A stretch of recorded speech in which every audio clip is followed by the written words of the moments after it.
It's impossible to predict the time when confidence will be lost, but it can come quickly. Resorting to buying other paper currencies will not be of much help.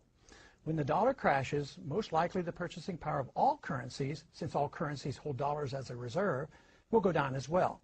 This means that dollars and other currencies will go into buying consumer items, precious metals, and other physical properties.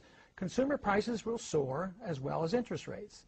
The central bank will lose control, and the more they inflate, the worse the confidence becomes. The interest rates will respond to these efforts by rising sharply. If the Fed tries to reverse the run on the dollar, interest rates will also soar, and the pain on the American citizens will be of such proportion that political chaos will result. Either scenario leads to political and social chaos, the third event, and the most dangerous. With no ability of the federal government to fund its commitments, international or domestic, major changes will occur in our system.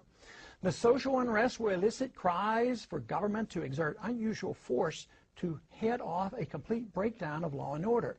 The ultimate trap will be set for a system of government claiming to protect a free society. If more power and police authority are not given to the federal government, it will be argued that only anarchy will result. If more government policing power is given, it will mean a lethal threat to civil liberties. Already, we have permitted the notion that a single person, the Attorney General or the President, can decide who is an enemy combatant, thus denying that individual the right of habeas corpus, permitting indefinite detentions without charges made. This attitude towards civil liberties has changed significantly since the fear built around 9/11. Yes, I know, declaring one an enemy combatant is reserved only for the radical Muslims engaged in terrorism against the United States. To be reassured by this reasoning is quite dangerous and naive. Logic should not lead us to equate suspects with terrorists and include American citizens, and yet this has already been set by precedent. Under difficult circumstances, our political leaders will not be hesitant to use these powers to maintain order. Tragically, the people may even demand it. We are rapidly moving toward a dangerous time in our history. Society as we know it is vulnerable to political and social unrest. This impending crisis comes as a consequence of our flawed foreign and domestic economic policies, a silly notion about money, ignorance about central banking, and ignoring the onerous power and mischief of out-of-control intelligence agencies. Our unsustainable welfare state and a willingness to sacrifice privacy and civil liberties in an attempt to achieve safety and security from an inept government. Dangerous times indeed. What can be done about it? Must we wait for the inevitable and expect to restore our liberties in a street fight against the overwhelming power of the state? Not a good option. The only way that we can prevent blood from running in the streets is to offer a better idea of the proper role of government in a society that desires first and foremost liberty. And that is impossible without a firm commitment by our thought leaders to the ideas of freedom, the source of all creative energy and prosperity. An all-powerful state is the threat to that ideal.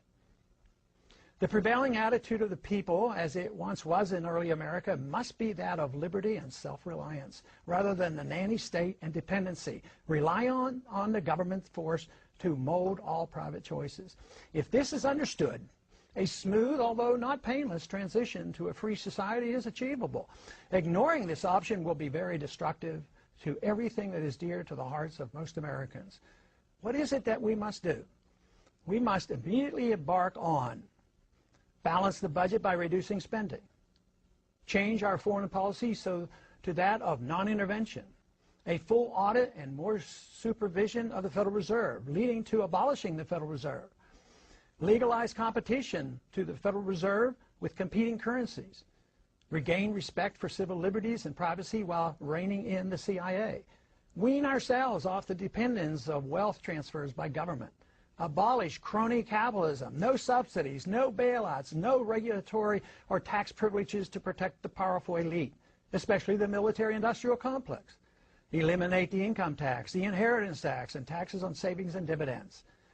None of this can happen without the restoration of Congress to its dominant position of the three branches of government, as was originally intended by the Constitution. The executive and the judicial must be reined in, and Congress must assert its prerogatives over all legislation curtailing all unconstitutional agendae through budgetary controls. Signs abound that angry Americans are now more ready than ever before for a change in direction that is indeed real. If this program were improvised, even suddenly and dramatically, the adjustment, though significant and to a degree somewhat painful, would be much shorter and of minor consequence compared to the chaos and poverty that will result if we refuse to change our gluttonous appetite for a free lunch.